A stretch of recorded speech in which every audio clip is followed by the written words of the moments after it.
हरिओम। आज जो प्रसंग मैं आपको सुनाने जा रहा हूँ वो परमहंस योगानंद जी की पुस्तक योगी कथा अमृत से लिया गया है। कृपया मुझे हिमालय में जाने की अनुमति दे दीजिए। मुझे लगता है कि वहाँ के अखंड एकांत में मैं ईश्वर से अनवरत अपना तारतम्य स्थापित कर सकूँगा। एक बार सचमुच मैंने अपने गुरु से ये शब्द कहे। कभी कभी साधक के मन में अप्रत्याशित रूप से उत्पन्न होने वाले भ्रम के जाल में मैं भी फंस गया था। कॉलेज की पढ़ाई और आश्रम के कर्तव्यों के प्रति दिन प्रतिदिन बढ़ती उदासीनता मुझे अधिक अधीर किए जा रही थी। इस कृतज्ञता के पातक को किंचित हल्का करने वाली बात यह थी कि मैंने यह प्रस्ताव तब रखा था जब श्री युक्तेश्वर जी के साथ रहते हुए मुझे केवल 6 महीने ही हुए थे। अभी तक मैं उनकी गगन स्पर्शी उच्चता को पहचान नहीं पाया था। हिमालय में कई पहाड़ी लोग रहते हैं, उन्हें तो कोई ईश्वर अनुभूति नहीं है। मेरे गुरु ने धीरे धीरे और सहज भाव से कहा, जड़ पर्वत की उपेक्षा किसी आत्मज्ञानी मनुष्य से ज्ञान प्राप्त करना अच्छा है। गुरुदेव के इस संकेत कि मेरे गुरु पर्वत नहीं बल्कि वे स्वयं हैं उपेक्षा कर मैंने पुनः अपनी प्रार्थना दोहराई। श्री युक्तेश्वर जी ने कोई उत्तर नहीं दिया। मैंने उनके मौन को स्वीकृति मान लिया। एक संदिग्ध परंतु मनोकूल निर्णय।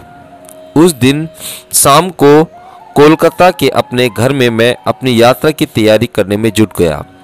एक कंबल में कुछ सामान को बांधते समय मुझे इसी प्रकार की उस गठरी की सहसा याद आ गई जिसे मैंने कुछ वर्ष पूर्व चोरी चोरी अपनी अटारी की खिड़की से नीचे फेंका था। मन में यूं ही विचार आया कि कहीं यह भी एक और अनिष्ट ग्रहयुक्त हिमालय पलायन साबित न हो। पहली बार की यात्रा के समय मेरा आध्यात्मिक उत्साह उछाल पर था। आज अपने गुरु को छोड़कर जाने के विचार पर मेरा अंतर्मन मुझे धिक्कार रहा था। दूसरे दिन प्रातः मैं स्कॉटिश चर्च कॉलेज के अपने संस्कृत प्राध्यापक बिहारी पंडित के पास जा पहुंचा। सर, लाहड़ी महाशय के एक महान शिष्य के साथ अपनी मित्रता के बारे में आपने मुझे बताया था। कृपया मुझे उनका पता बतला दीजिए। तुम्हारा आश्रय राम गोपाल मजुमदार से है। मैं उन्हें विनिद्र संत कहता हूँ। वे सदा ही ब्रह्मानंद में निर्मग्न रहते हुए जागृत रहते हैं। उनका घर तारकेश्वर के निकट रणबाजपुर में है। मैंने उनका धन्यवाद किया और तुरंत तारकेश्वर जाने के लिए ट्रेन पर सवार हो गया। इस विनिद्र संत से हिमालय के एकांत में ध्यान में रत रहने की अनुमति लेकर मैं अपने मन में उठ रही आशंका को शांत करना चाहता था। बिहारी पंडित ने मुझे बताया कि राम गोपाल को बंगाल की निर्जन गुफाओं में अनेक वर्षों तक क्रिया योग का अभ्यास करने के पश्चात आत्म साक्षात्कार हो गया था। तारकेश्वर में मैं वहाँ के सुविख्यात मंदिर की ओर चल पड़ा। हिंदू लोगों के मन में इस मंदिर के प्रति नितांत श्रद्धा भाव है, जैसे फ्रांस में स्थित लूर्ड के पवित्र स्थल के प्रति कैथोलिक ईसाइयों के मन में है। तारकेश्वर में रोग निवारण के असंख्य चमत्कार घटित हुए हैं। उनमें से एक मेरे परिवार के एक सदस्य के साथ भी हुआ था। मैं मंदिर में पूरे 1 सप्ताह तक बैठी रही। मेरी सबसे बड़ी चाची ने मुझे बताया था। पूर्ण उपवास करते हुए मैं तुम्हारे शारदा चाचा की एक जीर्ण रोग से मुक्ति के लिए प्रार्थना करती रही। 7वें दिन मेरी अंजलि में अपने आप एक बूटी प्रकट हो गई। मैंने उसका काढ़ा तैयार किया और दूसरे दिन तुम्हारे चाचा को पिला दिया। उनका रोग तत्क्षण गायब हो गया और फिर कभी प्रकट नहीं हुआ। मैंने तारकेश्वर के मंदिर में प्रवेश किया। उस मंदिर में एक गोल पत्थर के अतिरिक्त और कुछ नहीं है। उसकी अनादि और अनंत परिधि अंततः ब्रह्मा का उचित प्रतीक है। भारत में एक अनपढ़ किसान भी निराकार ब्रह्मा की संकल्पना को समझता है, परंतु वस्तुतः पाश्चात्यों ने यदा कदा उस पर कल्पना जगत में जीने का आरोप भी लगाया है। मेरी अपनी मनोस्थिति उस समय इतनी वैराग्यपूर्ण थी कि उस पत्थर के आगे नतमस्तक होने की मेरी इच्छा नहीं हुई। मुझे लगा कि ईश्वर को केवल अपनी आत्मा में ही ढूंढा जाना चाहिए। मैं वहां प्रणाम किए बिना ही मंदिर से बाहर आ गया और निकट स्थित रणबाजपुर की ओर तेज गति से चल पड़ा। रास्ते में मिले एक व्यक्ति से जब मैंने रणबाजपुर का रास्ता पूछा तो वे दीर्घ चिंतन में डूब गया। आगे एक चौराहा आएगा, वहां दाहिने मुड़ जाओ और चलते जाओ, उसने प्रश्न देवता की गहन भावभंगिता में अंततः उच्चारण किया। उसके दिशा निर्देश का पालन करते हुए मैं एक नहर के किनारे किनारे चलता गया। चलते चलते अंधेरा हो गया। जंगल में बसे गांव के बाहर का इलाका चमचमाते जुगनुओं और आसपास मंडराते सियारों की हुआ से संजीव हो उठा। चांद का प्रकाश इतना मंद था कि उसमें रास्ता दिखाई देना कठिन हो रहा था। 2 घंटे तक मैं ठोकरें खाता रहा। गाय के गले में बंधी घंटी की वह अधाक ध्वनि, मेरे बारंबार जोर जोर से पुकारने पर आखिर एक किसान मेरे पास आ गया। मैं राम गोपाल बाबू की खोज में हूँ। इस नाम का कोई व्यक्ति हमारे गांव में नहीं रहता। उस आदमी ने कटु स्वर में कहा, तुम शायद झूठ बोल रहे हो और कोई जासूस हो। उसके राजनीतिक आशंकाओं से व्यक्त मन से संदेह दूर करने की आशा में मैंने हृदयस्पर्शी ढंग से अपनी राम कहानी उसे सुनाई। वह मुझे अपने घर ले गया और उसने मेरी अच्छी आवभगत की। रणबाजपुर तो यहाँ से काफ़ी दूर है, उसने कहा। चौराहे पर तुम्हें बाएं मुड़ना चाहिए था, दाहिने नहीं। खिन्न मन से मैं सोचने लगा, मुझे रास्ते में मिलकर दिशा निर्देश देने वाला वह पहला आदमी अनभिज्ञ पथिकों के लिए एक निश्चित अभिशाप था। मोटे चावल का भात, मसूर की दाल और आलू और कच्चे केले की रसदार सब्जी के स्वादिष्ट भोजन के बाद आंगन से सटी एक छोटी सी झोपड़ी में मैं सोने के लिए चला गया। दूर कहीं पर गांव के लोग मृदंगों और करतालों की ध्वनि के साथ उच्च स्वर में कीर्तन कर रहे थे। उस रात नींद आने का तो प्रश्न ही नहीं था। मैं एकांतवासी योगी राम गोपाल के पास पहुंच जाने के लिए गहरी प्रार्थना करता रहा। जैसे ही मेरी झोपड़ी के छिद्रों से उषा की पहली किरण अंदर आई, मैं रणबाजपुर के लिए निकल पड़ा। धान के ऊबड़ खाबड़ खेतों में से कटे हुए धान के ठूठों पर और सूखी मिट्टी के बड़े बड़े ठेलों से बसता बसता मैं धीरे धीरे चलता जा रहा था। यदा कदा मिल जाने वाला कोई किसान मुझे पूछने पर एक ही उत्तर देता कि रणबाजपुर बस 1-2 कोस दूर है। 6 घंटे में सूर्य ने क्षितिज में मध्याकाश की अपनी यात्रा तय कर ली थी, परंतु मुझे अब लगने लगा था कि मैं रणबाजपुर से सदा के लिए 1 कोस दूर ही रहूंगा। दोपहर भी आधी ढल गई, तब भी मेरा विश्व अंतहीन धान खेतों में ही सिमट कर रह गया था।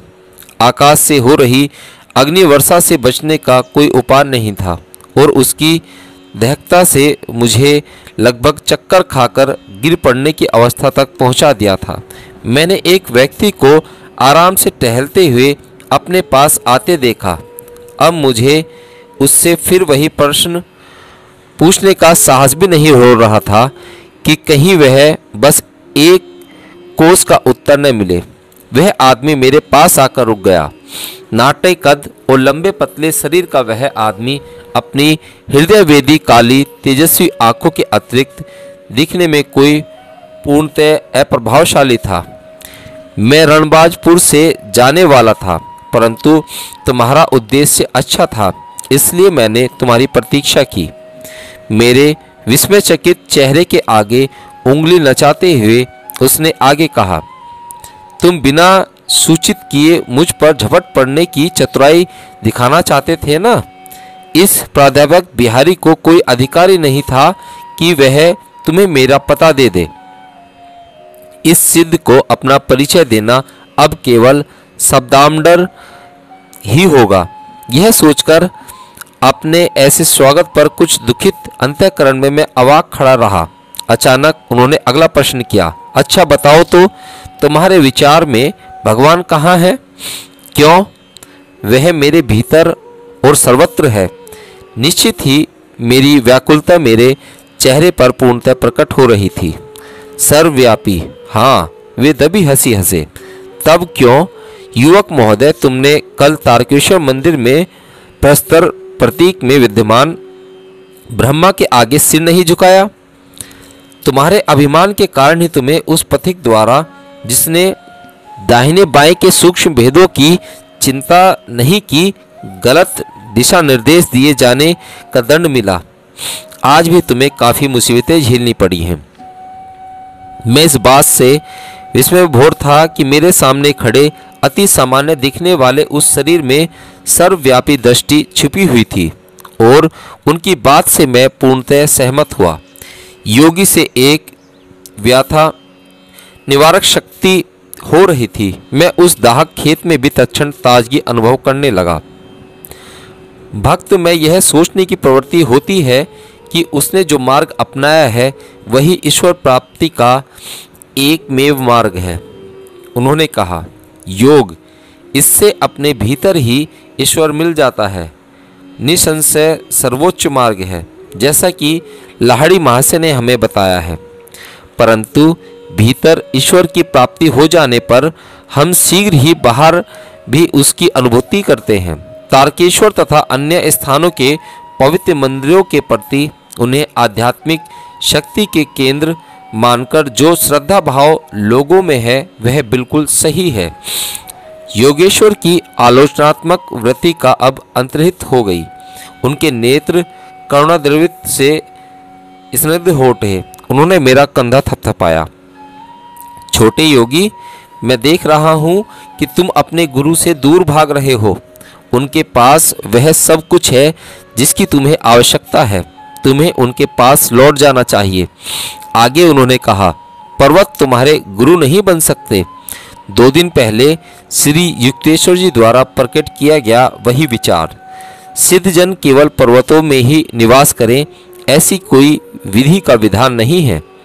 मेरी ओर रहस्यपूर्ण दृष्टि से देखते हुए वे कहते जा रहे थे, भारत और तिब्बत के हिमालय शिखरों का संतों पर कोई एकाधिकार नहीं है जिसे अपने अंदर पाने का कष्ट न किया जाए। उसे शरीर को यहाँ वहाँ ले जाने के लिए प्राप्त नहीं किया जा सकता। जैसा ही साधक आध्यात्मिक ज्ञान लाभ के लिए विश्व के अंतिम छोर तक भी जाने को तैयार हो जाता है, उसका गुरु उसके पास ही प्रकट हो जाता है। मन ही मन मैं इस बात से सहमत हो गया। मुझे काशी के उस आश्रम में की हुई अपनी प्रार्थना का स्मरण हो आया, जिसके बाद भीड़ भाड़ से भरी एक गली में श्री युक्तेश्वर जी से मेरी भेंट हुई थी। क्या तुम एक ऐसे छोटे से कमरे की अपने लिए व्यवस्था कर सकते हो जिसका दरवाज़ा बंद कर तुम अंदर एकांत में रह सको? जी हाँ। मेरे मन में यह विचार उभर आया कि वे संतवर इतनी विलक्षण गति से सामान्य स्तर की बातों से व्यक्तिगत स्तर पर उतर आते हैं, तो वही तुम्हारी गुफा है। योगीराज ने ज्ञान जगह देने वाली एक ऐसी दृष्टि मुझ पर डाली कि मैं उसे आज तक नहीं भूल पाया। वही तुम्हारी पावन गुफा है, वही तुम्हारा पावन पर्वत है, वही तुम्हें ईश्वर की प्राप्ति होगी। उनके इन सरल शब्दों ने हिमालय के लिए मेरे मन में बैठी तीव्र आसक्ति एक पल में समाप्त कर दी। धान के एक दाहक खेत में मैं पर्वतों और अनंत बर्फ के स्वप्न से जाग गया।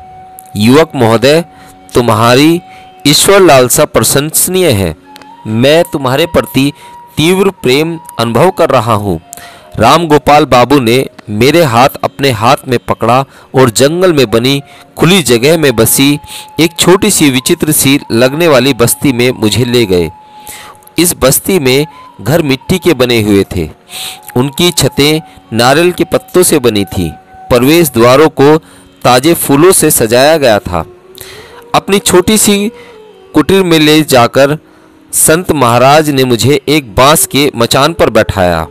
मुझे उन्होंने नींबू का शरबत और मिश्री का एक टुकड़ा दिया। तत्पश्चात हम उनके आंगन में गए और पद्मासन लगाकर ध्यानस्थ हो गए। ध्यान में 4 घंटे बीत गए।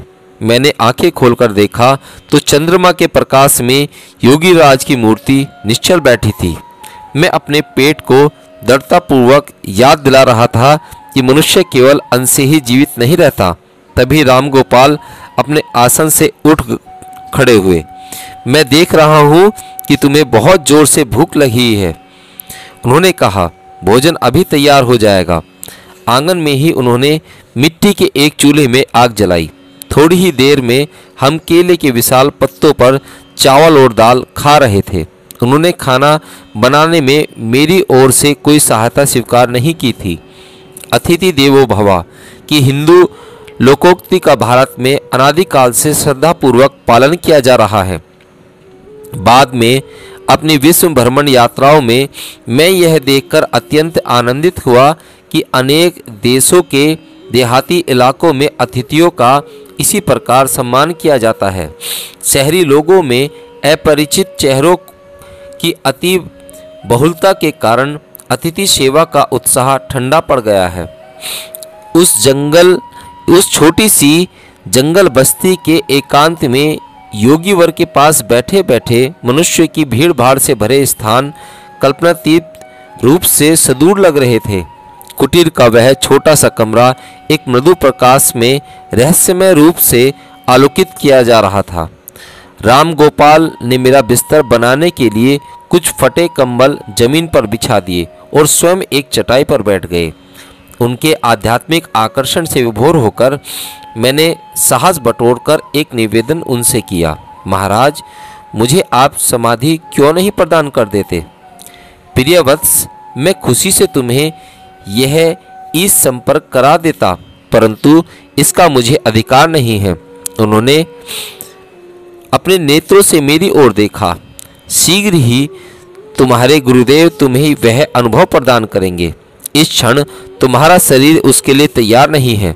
छोटे से विद्युत बल्ब में अत्यंत वोल्टेज की विद्युत छोड़ दी जाए तो उसके जैसे प्रकच्छे उड़ जाएंगे, उसी प्रकार तुम्हारी नाड़ियां भी अभी महाप्रमाण के इस अत्यधिक भारी प्रवाह को सहन करने के लिए योग्य नहीं बनी है। इसी समय यदि मैं तुम्हें समाधि दे दूं तो तुम ऐसे जलोगे कि मानो तुम्हारे शरीर की प्रत्येक कोशिका में आग लग गई हो।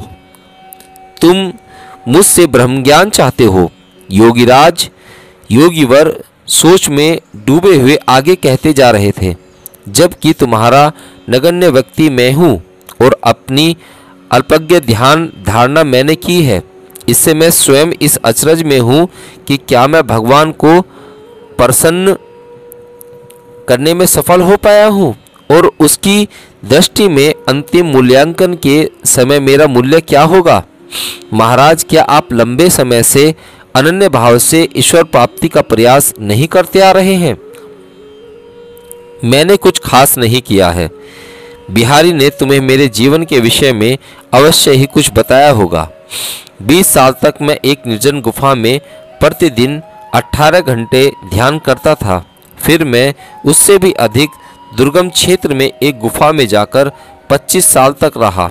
वहाँ मैं प्रतिदिन 20 घंटे यौगिक ध्यान में लीन रहता था। मुझे निद्रा की आवश्यकता नहीं थी, क्योंकि मैं सदा ईश्वर के साथ ही रहता था। निंदा की साधारण अवचेतन अवस्था की आंशिक शांति से मेरे शरीर को जितना विश्राम मिलता, उससे कहीं अधिक समाधि की अधिचेतन अवस्था की पूर्ण शांति में मिलता था। निद्रावस्था में मांसपेशियों को विश्राम मिलता है, परंतु हृदय, फेफड़े और रक्त संचारण प्रणाली निरंतर कार्यरत रहती है। उन्हें कोई विश्राम नहीं मिलता। अधिचेतन अवस्था में सभी आंतरिक अवयव भी महाप्रमाण की शक्ति से आवेशित होकर निष्क्रिय जीवनता की अवस्था में स्थिर रहते हैं। ऐसी अवस्थाओं के कारण वर्षों से निद्रा मेरे लिए अनावश्यक हो गई है। फिर उन्होंने कहा, एक समय आएगा जब तुम्हें भी निद्रा की आवश्यकता नहीं रहेगी। हे भगवान, आप इतने लंबे समय से इतनी अधिक ध्यान धारणा करते आ रहे हैं और अभी भी आपको निश्चित पता नहीं कि आपने प्रभु को प्रसन्न कर दिया है या नहीं। मैंने आश्चर्य से कहा, फिर हम जैसे साधारण लोगों का क्या होगा? क्या तुम नहीं समझ रहे हो वत्स कि ईश्वर स्वयं अनंत काल है? यह सोचना कि केवल 45 वर्षों की ध्यान धारणा से कोई उसे पूर्ण रूप से जान लेगा, असंगत उपेक्षा रखता है। यद्यपि बाबाजी हमें यह विश्वास अवश्य दिलाते हैं कि थोड़ी सी ध्यान धारणा भी मृत्यु भय और परलोक की अवस्था के भय से हमारा रक्षण करती है। तुच्छ पर्वतों को अपना आध्यात्मिक आदर्श न बनाकर निर्गुण ईश्वर प्राप्ति के तारे पर अपना लक्ष्य केंद्रित करो। यदि कठिन परिश्रम करोगे तो वहां पहुंच जाओगे। इस संभावना से रोमांचित होकर मैंने उनसे कुछ और ज्ञानोपदेश करने की याचना की। उन्होंने लाहड़ी महाशय के गुरु बाबा जी के साथ अपनी प्रथम भेंट की अद्भुत कहानी सुनाई। लगभग मध्य रात्रि होने पर जब राम गोपाल मौन हो गए और मैं अपने कंबर पर लेट गया, तब मैंने आंखें बंद कर ली तो मुझे बिजलियां कौंती दिखाई देने लगी। मेरे अंदर का विशाल अंतराल जैसे पिघले हुए प्रकाश से भर गया। मैंने आंखें खोली तो वही चुंधियाने वाला प्रकाश दिखाई दे रहा था। वह कुटीर उस अनंत महाकाश का एक छोटा हिस्सा बन गई थी, जिसे मैं अपनी अंतर्दृष्टि से देख रहा था। तभी योगीराज ने कहा, तुम सोते क्यों नहीं? महाराज, मैं कैसे सो सकता हूँ जब मेरे चारों ओर बिजलियाँ कौंध रही हो, चाहे मेरी आंखें बंद हो या खुली। तुम धन्य हो जो तुम्हें यह अनुभव मिल रहा है। इन आध्यात्मिक प्रभा किरणों का दर्शन आसानी से नहीं होता। फिर उन्होंने इसने से कुछ और शब्द कहे। उषा काल होने पर राम गोपाल ने मुझे मिश्री के कुछ टुकड़े दिए और वापस लौट जाने के लिए कहा। उनसे विदा लेने में मुझे इतना दुख हो रहा था कि आंसू मेरे गालों से बहने लगे। मैं तुम्हें खाली हाथ नहीं जाने दूंगा। योगीराज ने दयार्द होकर कहा, मैं तुम्हारे लिए कुछ अवश्य करूंगा। वे मुस्कुराए और उन्होंने अपनी दृष्टि मुझ पर स्थिर की। मैं निश्चल हो गया, मानो जमीन से चिपक गया हूँ। उनसे निस्सत्र होने वाली शांति की धाराओं ने मेरे संपूर्ण अस्तित्व को आलोकित कर दिया। तत्क्षण मेरी पीठ का दर्द ठीक हो गया, जो अनेक वर्षों से बीच बीच में मुझे तकलीफ देता रहा था। ज्योतिर्मय आनंद के सागर में नहाकर नव उल्लास प्राप्त करने से अब मेरा रुदन बंद हो गया। राम गोपाल की चरण वंदना करके मैं जंगल में प्रवेश कर गया। जंगल की उलझती झाड़ियों से रास्ता बनाते हुए, कई धान खेतों को पार करते हुए आखिर मैं तारकेश्वर पहुंचा। तारकेश्वर में दूसरी बार मैं अब मंदिर गया और वहां भगवान के सामने साष्टांग दंडवत किया। वह गोल पत्थर मेरी अंतर्दृष्टि के सामने आकार में बढ़ता गया और आकाश पिंड बन गया।